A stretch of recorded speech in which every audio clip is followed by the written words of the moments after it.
কিছুদিন আগে আমার স্বামী ব্যবসার কাজে নগরের বাইরে গিয়েছিলেন। তিনি না থাকায় আমি বাড়িতে একা অনুভব করছিলাম। হঠাৎ করেই দরজায় টোকা পড়ল। কৌতূহল নিয়ে দরজা খুলতে গিয়ে দেখি আমার ভাগ্নে অরুণ দরজার সামনে দাঁড়িয়ে আছে। তার মুখে মৃদু হাসি দেখে আমি আনন্দের সাথে বললাম, এসো এসো, ভিতরে এসো। আমি তাকে ভিতরে নিয়ে এলাম। আমার স্বামী যখন বাড়িতে থাকেন না, মাঝে মাঝে অরুণ এসে আমার সাথে সময় কাটায়। আমরা অনেক গল্প করি।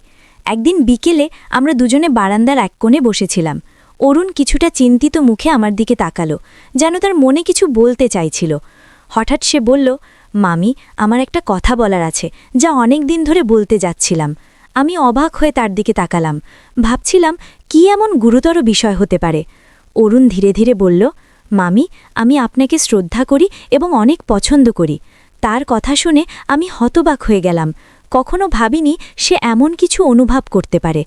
কিছু বলার আগেই সে আমার হাত আলতো করে ধরে বলল, আমি জানি আপনি মাঝে মাঝে একা অনুভব করেন, কিন্তু আমি চাই সব সময় আপনাকে খুশি দেখতে। আপনি চাইলে আমি সব সময় আপনার পাশে থাকতে পারি। তার উপস্থিতিতে মনে এক অজানা অনুভূতি জেগে উঠল। অরুণ আমাকে খুব সম্মান করে, তাই তার কথা শুনে কিছুটা অবাক হলাম। এরপর সে ধীরে ধীরে আমাকে আলিঙ্গন করল, যেন আমরা একে অপরের সান্নিধ্যে থাকতে চাইছিলাম। তার উপস্থিতি আমার মনের সব শূন্যতা ভরিয়ে দিল। তার স্পর্শে অনেক আগে হারিয়ে যাওয়া অনুভূতির এক ঝলক জেগে উঠল, যা বহুদিন আগে শেষ হয়ে গিয়েছিল। বন্ধুরা, আজকের গল্পটা বিশেষ। দয়া করে গল্পটা পছন্দ হলে ভিডিওটি লাইক, শেয়ার এবং চ্যানেলটি সাবস্ক্রাইব করো। আমার নাম সারিকা, আমার বয়স ৩০ বছর। সবাই বলে আমার চেহারা দেখতে ১৮ বছরের মতো, যদিও বয়স ৩০। আমি নিজের যত্ন নিই। আমার স্বামী অমিত শহরে চাকরি করেন। তিনি প্রায়ই কাজের জন্য বাইরে থাকেন। তার অনুপস্থিতিতে ঘরের সমস্ত দায়িত্ব আমি সুন্দরভাবে সামলাই। আমাদের একটি ছেলে ও একটি মেয়ে আছে। ছেলের বয়স ১০ এবং মেয়েটির বয়স ৮। আমাদের জীবন খুবই শান্তিপূর্ণভাবে চলছিল, কিন্তু হঠাৎ সবকিছু বদলে গেল।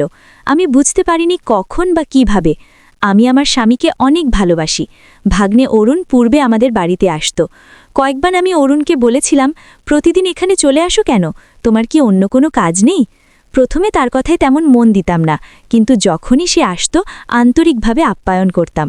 আমরা বসে গল্প করতাম আর সে বাড়ির কাজে সাহায্য করত। একদিন দুপুরে সূর্যের আলো জানালার ফাঁক দিয়ে ঘরে পড়ছিল। অরুণ বাড়িতে এলো। বারান্দার পাশে রাখা চেয়ারে বসে পড়ল। তার চোখে অদ্ভুত এক আলো।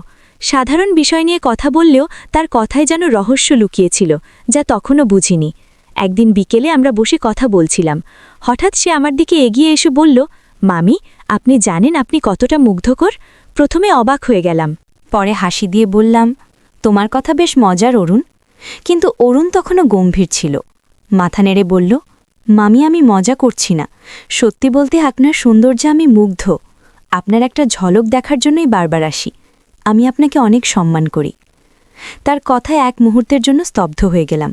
একটু দ্বিধায় বললাম, তোমার কথার মানে কি অরুণ? তুমি আসলে কি বলতে চাইছ? সে হালকা হাসি দিয়ে উত্তর দিল, কিছু না, শুধু আপনার সাথে কিছু সময় কাটাতেই চেয়েছিলাম। তার এই কথায় আমার মনে প্রশ্ন উঠল। আমার মনের দ্বিধা বুঝে অরুণ আস্তে করে বলল, মামি, আপনাকে দেখে খারাপ লাগছে। মামা যদি সত্যি আপনাকে গুরুত্ব দিতেন, তাহলে এতদিন ধরে একা রেখে শহরে চলে যেতেন না। তার কথায় আমার মনে একটি ব্যথার অনুভূতি জন্মালো। আমি দীর্ঘশ্বাস ফেলে বললাম, অরুণ, তুমি এমন কথা কিভাবে বলতে পারো? তোমার মামার কিছু দায়িত্ব আছে। সংসার চালানোর জন্য তাকে বাইরে থাকতে হয়। অরুণ শান্তভাবে বলল, মামা যখন দূরে থাকেন, তখন কি আপনাকে নিয়ে তার কোনো চিন্তা থাকে না? যদি সত্যি আপনার প্রতি তার যত্ন থাকত, তবে আপনাকে একা রেখে যেতেন না। অরুণের এই কথা যেন আমার মনের গভীরে লুকিয়ে থাকা কথাগুলোই বলে দিল। তার কথা শুনে কিছুক্ষণ চুপচাপ ভাবতে লাগলাম। আমি তো এখনও তরুণী। আমার স্বামীর ভালোবাসা ছাড়া কতদিন এভাবে একা থাকতে পারব? এটাই সেই বয়স যখন একে অপরকে সবচেয়ে বেশি দরকার। বয়স বাড়ার পর তো সেই উচ্ছ্বাস আর থাকবে না। এসব ভাবতে ভাবতে হঠাৎ অরুণ আমার কাছে এসে আমার হাতটা ধরে বলল, মামি, চিন্তা করবেন না, সব ঠিক হয়ে যাবে। এই বলে অরুণ চলে গেল, কিন্তু তার কথা আমাকে অনেক প্রশ্নের মুখে দাঁড় করিয়ে দিয়ে গেল। ভাবতে লাগলাম, অরুণ কি আসলে আমার কাছে কোনো নির্দিষ্ট উদ্দেশ্য নিয়ে আসে? অরুণ বয়সে ২২ বছরের তরুণ যুবক, দেখতে সুন্দর ও শক্তপোক্ত গঠনের। তার এখনও বিয়ে হয়নি। সে আমাদের পল্লীতে একটি চালের মিলে কাজ করে। যদিও তার আয় খুব বেশি নয়, তবে পল্লীর তুলনায় মোটামুটি ভালোই। অরুণের কথাবার্তা শুনে মনে হতে লাগলো যেন তার মন আমার প্রতি আকৃষ্ট হয়ে পড়ছে। আমি নিজেও আমার স্বামীর দূরত্বে খুবই একা অনুভব করছিলাম। সেই মুহূর্তগুলোতেই অরুণের উপস্থিতি আমার জীবনে একটি অন্যরকম পরিবর্তন নিয়ে আসছিল। অরুণ ধীরে ধীরে আমার জীবনে তার জন্য একটি জায়গা তৈরি করার চেষ্টা করছিল, কিন্তু আমাদের সম্পর্কের সীমারেখা তাকে সবসময় ভাবিয়ে রাখত। সে চিন্তিত ছিল যে তার এই ধরনের অনুভূতি যদি আমার কাছে অপ্রীতিকর মনে হয়, তাহলে বাড়ির শান্ত পরিবেশ নষ্ট হতে পারে এবং আমাদের সম্পর্কের মধ্যে ফাটল ধরতে পারে। সেদিনের পর থেকে অরুণ আমার বাড়িতে বেশি আসতে লাগল। আমরা বিভিন্ন বিষয়ে গল্প করতাম, আর সে আমার জন্য বাজার করত, বাড়ির কাজে অনেক সাহায্য করত। এতে আমার খুব উপকার হতো। একদিন আমি বারান্দায় বসে নিজের ভাবনায় ডুবেছিলাম। অরুণ সেদিন আগেই চলে গিয়েছিল, কিন্তু তার চলে যাওয়ার পর থেকেই মন তার চিন্তায় ভরে গিয়েছে। ভাবছিলাম সে আসলে আমার কাছ থেকে কি চাইছিল। তার কথা সারা দিন আমার মনে ঘুরপাক খাচ্ছিল। সেই রাতে ভালোমতো ঘুমোতে পারলাম না। অরুণ সবসময় আমার কাছে এক রহস্যময়ী ব্যক্তিত্ব ছিল। সে আকর্ষণীয় এবং দয়ালু, আর তার চোখে এক অজানা গভীরতা ছিল যা বুঝতে পারতাম না। কেবল তার রহস্যময়তাই আমাকে আকর্ষণ করেনি, বরং যেভাবে সে আমার চারপাশে থাকত তাতে এক অন্যরকম অনুভূতি জাগিয়ে তুলত। এই অনুভূতির নির্দিষ্ট কোনো নাম আমি দিতে পারতাম না। তার ব্যবহারও আমার কাছে অনেক ভালো লাগত। কয়েকদিন পর আমার স্বামী অমিত ছুটিতে বাড়ি ফিরে এলেন। আমি দরজায় দাঁড়িয়ে তার জন্য অপেক্ষা করছিলাম। আমাকে দেখে তার চোখে আনন্দের ঝিলিক ফুটে উঠল। সে আমাকে জড়িয়ে ধরল। তার উষ্ণ আলিঙ্গনে আমার সমস্ত দুশ্চিন্তা দূর হয়ে গেল।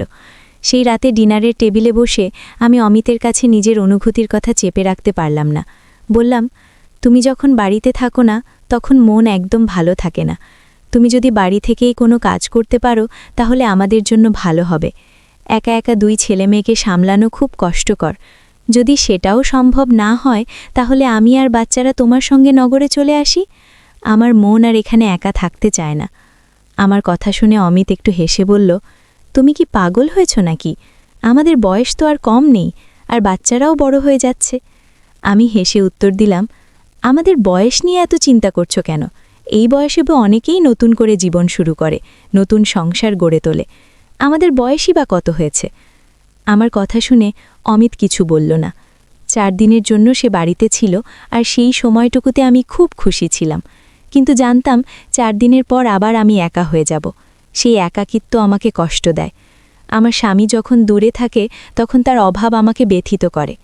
এসব ভাবনা আমাকে বিষণ্ণ করে তুলছিল। আমার ভাগ্নে অরুণের উপস্থিতি এবং তার সান্নিধ্যে একটু স্বস্তি খুঁজতে চাইলাম, যদিও তার সঙ্গে কাটানো সময়টা আমার জীবনে এক অন্যরকম অনুভূতি নিয়ে এসেছিল। অরুণের গল্পগুলো আমাকে এমনভাবে ছুঁয়ে গিয়েছিল যে তার প্রতিটি কথায় আমার মনের গভীরে এক অদ্ভুত ভালোবাসা জন্ম নিচ্ছিল। প্রতিদিন তার সঙ্গে দেখা করার আকাঙ্ক্ষা আরও তীব্র হয়ে উঠছিল। আর অপেক্ষা করতে পারছিলাম না, তাই হঠাৎ ফোন তুলে নিয়ে তার বাড়িতে কল করলাম। উত্তেজিতভাবে জিজ্ঞেস করলাম, অরুণ কবে ফিরবে? অনেক দিন তো ওকে দেখিনি। আমার কণ্ঠের উচ্ছ্বাস সামলাতে পারলাম না। ওপাশ থেকে হাসতে হাসতে উত্তর এলো, ও আগামী সপ্তাহে আসছে। তোমার সঙ্গে দেখা করতে ও খুবই উৎসুক। এই খবরটা শুনে মনে আনন্দের ঢেউ বয়ে গেল। ভাবছিলাম সেই তরুণের সঙ্গে আবার দেখা হবে, যে তার গল্প দিয়ে আমার কল্পনায় এক নতুন জগৎ তৈরি করেছে। দিনগুলো ধীরে ধীরে কাটছিল, আর আমি তার অপেক্ষায় প্রতিটি মুহূর্ত গুনছিলাম। একদিন হঠাৎ করে দরজায় করাঘাতের শব্দ শুনলাম। দরজা খুলতেই দেখি আমার ভাগ্নে অরুণ দাঁড়িয়ে আছে। সে গভীর দৃষ্টিতে আমাকে দেখে বলল, মামি, এবার বলো তুমি আমাকে এখানে কেন ডেকেছ? আমি হেসে তাকে ঘরে ঢুকতে দিলাম এবং দরজা বন্ধ করে তার সঙ্গে আলাপ শুরু করলাম। কিছুক্ষণ গল্প করার পর আমি রান্নাঘরে গিয়ে চা বানাতে শুরু করলাম। অরুণের সঙ্গে কাটানো সেই মুহূর্তগুলো আমার জীবনে এক নতুন মাত্রা যোগ করেছিল। আমি 2টি গ্লাসে চা নিয়ে ফিরে এসে অরুণের পাশে বসলাম। তখন অরুণ আমাকে জিজ্ঞেস করল, মামা কি এসেছিলেন? আমি একটু ম্লান হেসে বললাম, হ্যাঁ এসেছিলেন, তবে 4 দিন থেকে নগরে ফিরে গেলেন। আমার মুখের ভাব দেখে অরুণ বুঝল যে আমি হয়তো স্বামীর সান্নিধ্যে পুরোপুরি খুশি নেই। সেই সুযোগে সে বলল, মামি, আমি আপনাকে কিছু বলতে চাই, কিন্তু ভয় পাচ্ছি, আপনি হয়তো রাগ করবেন। আমি তাকে বললাম, বল, কি বলতে চাস? তখন সে একটু দ্বিধা নিয়ে বলল, মামি, সত্যি বলতে কি আমি আপনাকে খুব ভালোবাসি। আপনার প্রতি আমার মনে একটা আলাদা অনুভূতি জন্মেছে। অরুণ কথাগুলো এক নিঃশ্বাসে বলে ফেলল। আমি তার কথা শুনে হতভম্ব হয়ে গেলাম। রাগান্বিত স্বরে বললাম, তুই কি বলছিস? ভালোবাসা মানে জানিস? আমাদের বয়সের ফারাকটা দেখেছিস? আর মনে রাখ, আমি তোর মামি, তোর আত্মীয়। তখন অরুণ শান্তভাবে বলল, আমি কি করব মামি? আমার হৃদয়টা যেন আপনার জন্য থেমে গেছে। আপনার চেহারাটাই সবসময় আমার মন জুড়ে থাকে। আমি বললাম, তুই একদম পাগল হয়ে গেছিস। একবার ভেবে দেখ, যদি পরিবারের কেউ এটা জানে তাহলে কি হবে?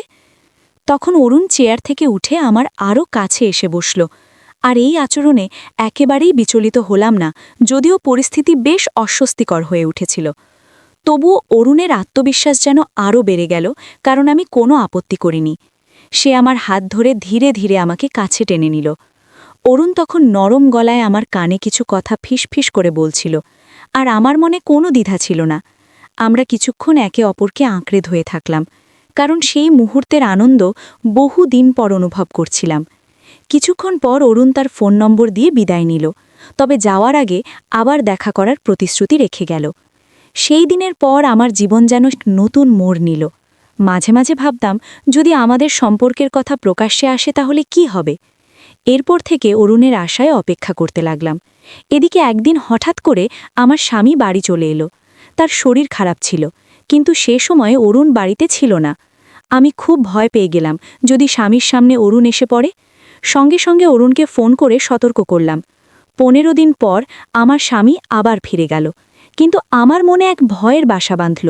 যদি কোনো পাড়া প্রতিবেশী আমার স্বামীকে বলে দেয় যে তার অনুপস্থিতিতে অরুণ প্রায়ই আসে।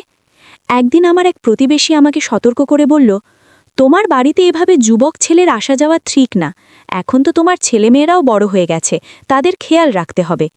আমি স্রেফ বললাম, তুমি আমাদের নিয়ে চিন্তা করো না, এখানে কেউ আসে না। সে বলল, তোমার বাড়িতে তোমার ভাগ্নে অবাধে আসা যাওয়া করে, এতে প্রতিবেশীদের মনেও সন্দেহ সৃষ্টি হয়েছে। একদিন এক প্রতিবেশী আমার স্বামীকে বলল, অরুণ তোমার ভাগ্নে, তোমার অনুপস্থিতিতে বাড়িতে আসে। এই বিষয়ে তোমার নজর রাখা উচিত। এই কথা শুনে আমার স্বামীর মনে হলো কিছু একটা গণ্ডগোল চলছে। তখন সে আমাকে জিজ্ঞেস করল, এই অরুণের ব্যাপারটা কি? স্বামীর প্রশ্ন শুনে আমার বুক ধরফর করতে লাগল। আমি বললাম, তুমি কি বলছো? ও তো তোমার ভাগ্নে, যদি মাঝে মাঝে আসে তাতে সমস্যা কোথায়? স্বামী তখন বলল, যদি আমি বাড়িতে না থাকি তবে তাকে এখানে আসতে মানা করে দাও, তাই না? আমি উত্তরে বললাম, তুমি কি বলছো? তুমি জানো, এসব শুনলে আমাদের সম্পর্ক খারাপ হয়ে যাবে, কারণ সে তো আমাদের পরিবারের অংশ। স্বামী বলল, আমি আমার ছেলেমেয়ের যত্ন নিজেই নিতে পারি। তখন মনে মনে ভাবলাম, তুমি যখন বাড়িতে থাকো না তখন আমি কিভাবে একা থাকি এটা শুধু আমিই জানি। সে মাঝে মাঝে এসে আমার বাচ্চাদের সঙ্গে খেলাধুলো করে, তাদের সঙ্গে সময় কাটায়। আমি একা মেয়ে হয়ে বাচ্চাদের কিভাবে সামলায় সেটা শুধু আমিই জানি। স্বামী তখন বলল, আমি তো তোমাদের সবার জন্যই বাইরে থাকি, তুমি কি মনে করো তোমাকে ছাড়া আমার বাইরে ভালো লাগে? আমার মনে সন্দেহ হলো, হয়তো প্রতিবেশী আমার স্বামীর কানে কিছু কথা তুলে দিয়েছে, তাই সে অরুণের ব্যাপারে এ ধরনের প্রশ্ন করছে। যখনই স্বামী বাড়ি আসত তার মন খারাপ থাকত, আর আমি বুঝতে পারতাম পরিস্থিতি জটিল হয়ে যাচ্ছে। কিছুদিন পর প্রতিবারের মতো নগরে ফেরার পরিকল্পনা করছিল সে, কিন্তু এবার মনটা যেন আর যেতে চাইছিল না। তার মনে হচ্ছে সংসারে কোথাও যেন এক অদৃশ্য অস্থিরতা জমে আছে। কাজের মধ্যে ডুবে থাকলেও তার চিন্তা বারবার বাড়ির দিকে ফিরে যাচ্ছিল। সন্দেহ হচ্ছিল তার অনুপস্থিতিতে কিছু অন্যরকম ঘটছে কিনা। একদিন হঠাৎ করেই কোনো পূর্ববার্তা ছাড়াই সে ছুটি নিয়ে বাড়ি ফিরে এলো। ঘরে ঢুকে চারপাশে তাকিয়ে দেখল কিছু যেন ঠিকমতো চলছে না। পরিবেশে একটা অদ্ভুত অস্বস্তি। কৌতূহলবশত সে ধীরে ধীরে ঘরের দিকে এগিয়ে গেল। দরজা খুলতেই যা দেখে তাতে তার হৃদয় শূন্য হয়ে গেল। সেদিন অরুণ আমার বাড়িতে ছিল। তার উপস্থিতি যেন তাকে আরও অস্থির করে তুলেছিল। তার চোখে হতাশা স্পষ্ট হয়ে উঠল, আর সে নিজেকে সামলাতে পারছিল না। তার মুখে বিরক্তির ছাপ স্পষ্ট ছিল, আর সে ধীরে ধীরে আমার দিকে এগিয়ে এলো। আমি ভয়ে একটু পিছিয়ে গেলাম, কিন্তু তার রাগ যেন ক্রমাগত বাড়ছিল। সে দ্রুত আমার দিকে এগিয়ে আসছিল, আর আমি সেখান থেকে পালানোর রাস্তা খুঁজছিলাম। সেই ভয়াবহ মুহূর্তে আমি বুঝতে পারলাম আমাকে কিছু একটা করতে হবে। আমার চোখ দিয়ে অনবরত অশ্রু ঝরছিল, শরীরে আঘাতের দাগ ফুটে উঠছিল। আমি কাঁপা কণ্ঠে ফিসফিসে বললাম, এটা শুধু আমার দোষ নয়, দুজনেরই কিছু দায়িত্ব ছিল। তোমারও দোষ আছে। যখন আমি তোমাকে বলেছিলাম যে আমাকেও তোমার সঙ্গে নিয়ে চলো, তখন তুমি আমার কথাগুলোকে গুরুত্ব দাওনি। সেদিন যদি তুমি আমার কথায় মনোযোগ দিতে, তাহলে হয়তো আজ আমি এই কঠিন সিদ্ধান্তটা কখনো নিতাম না। আমি তোমার সঙ্গে বিয়ে করেছিলাম, জীবনের সুখের সব মুহূর্ত তোমার সঙ্গে ভাগাভাগি করতে চেয়েছিলাম, কিন্তু তুমি বলেছিলে যে তোমার বয়স হয়েছে। এখন বলো, আমার কি এতটা বেশি বয়স হয়েছে তোমার মতো? তাহলে কেন আমাদের মধ্যেকার অনুভূতিগুলো ম্লান হয়ে যাবে? আমার কষ্টগুলো তুমি কখনো বোঝনি। এটাই সেই সময় যখন একজন নারীর সবচেয়ে বেশি প্রয়োজন তার স্বামীর সঙ্গ, তার ভালোবাসা। আর যদি সেই সময় স্বামীর কাছ থেকে দূরে থাকে তাহলে তার ভুল পথে পা বাড়ানোটা অস্বাভাবিক কিছু নয়। আমি এসব কথা আমার স্বামীকে বলতে বলতে কেঁদে যাচ্ছিলাম, আর সে তখন এক অদ্ভুত দৃষ্টিতে আমার দিকে তাকিয়ে দেখছিল। হয়তো তার ভুলের উপলব্ধি তখন তার মনে স্পষ্ট হচ্ছিল। সে মৃদু স্বরে বলল, হ্যাঁ, কোথাও না কোথাও আমারও ভুল হয়েছে। যদি আমি পরিবারকে আরও বেশি সময় দিতাম তাহলে হয়তো এই দিনটি আসত না, তোমাকে এত কষ্ট করতেও হতো না। সে নিজেই ফিসফিস করে বলছিল আর দুঃখে ভারাক্রান্ত মনে একাকী হয়ে যাচ্ছিল। তার হৃদয় ভেঙে গিয়েছিল, কারণ আমি তার কাছ থেকে একটি বড় সত্য লুকিয়ে রেখেছিলাম, একটি গোপন কথা যা আমাদের বিয়ের ভিত্তি নাড়িয়ে দিয়েছিল। সে বলল, আমি তোমার উপর অন্ধ বিশ্বাস করতাম, আর তুমি আমাকে ভেঙে দিয়েছ।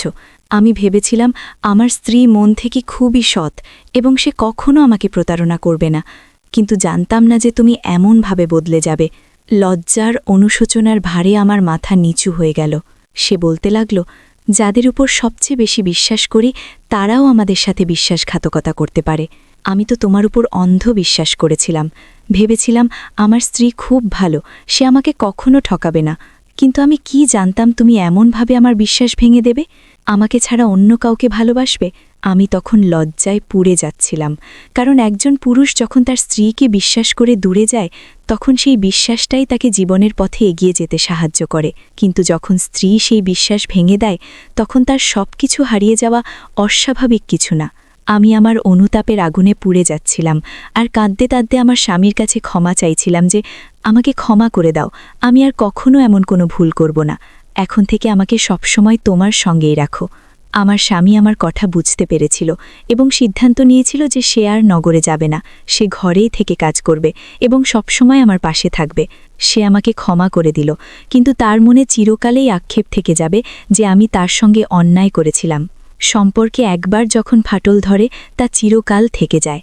কিছুদিন পর আমার স্বামী অমিত কিছু অর্থের ব্যবস্থা করে পল্লীতে একটি ছোট দোকান খুলে ফেলে। দোকানটি ভালোই চলতে শুরু করল এবং আমাদের অর্থনৈতিক সমস্যাগুলো ধীরে ধীরে কমে যেতে লাগল। যদিও দোকানের সফলতা বাড়ছিল, আমাদের জীবনের ওপর একটা অদ্ভুত মেঘের ছায়া ভেসেছিল। অমিত তার ভাগ্নের সাথে সমস্ত সম্পর্ক ছিন্ন করে ফেলেছিল, যার ফলে পরিবারের মধ্যে একটা দূরত্ব তৈরি হয়েছে। না অমিত না আমি কেউই আর অরুণের বাড়িতে যেতাম না এবং সেও আর আমাদের বাড়িতে আসত না। ধীরে ধীরে আমি নিজেকে অতীত থেকে মুক্ত করে সামনের দিকে এগিয়ে যেতে শুরু করেছিলাম।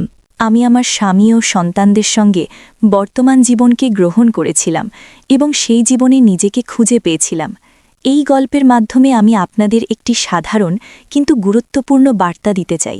সম্পর্ক টিকিয়ে রাখতে হলে একে অপরের অনুভূতিকে বোঝা খুব প্রয়োজন। নারী বা পুরুষ সবার মধ্যেই কিছু না কিছু অনুভূতি থাকে, যা কিছু সমাজের জন্য চেপে রাখা গেলেও তা চিরকাল চেপে রাখা সম্ভব নয়। তাই সম্পর্ক টিকিয়ে রাখতে হলে একে অপরের প্রতি সহানুভূতি থাকা জরুরি। যখন দিন মাসে এবং মাস বছর হয়ে যায়, আমি আমার পরিবার নিয়ে আনন্দের সঙ্গে জীবন কাটিয়ে যেতে থাকি।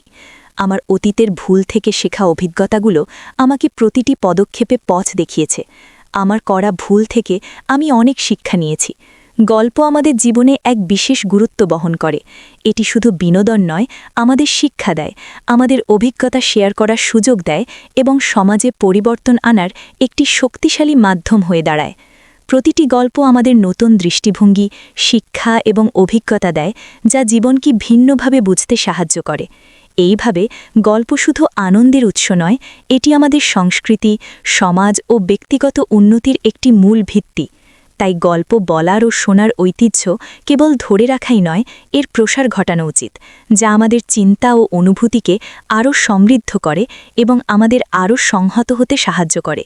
বন্ধুরা, যদি এই গল্পটি ভালো লেগে থাকে তাহলে দয়া করে ভিডিওটি লাইক করুন এবং আমাদের চ্যানেলটি সাবস্ক্রাইব করুন, যাতে আমরা যখনই নতুন ভিডিও আপলোড করি তার নোটিফিকেশন সবার আগে আপনার কাছে পৌঁছে যায়। ধন্যবাদ। দেখা হবে আমাদের পরবর্তী ভিডিওতে।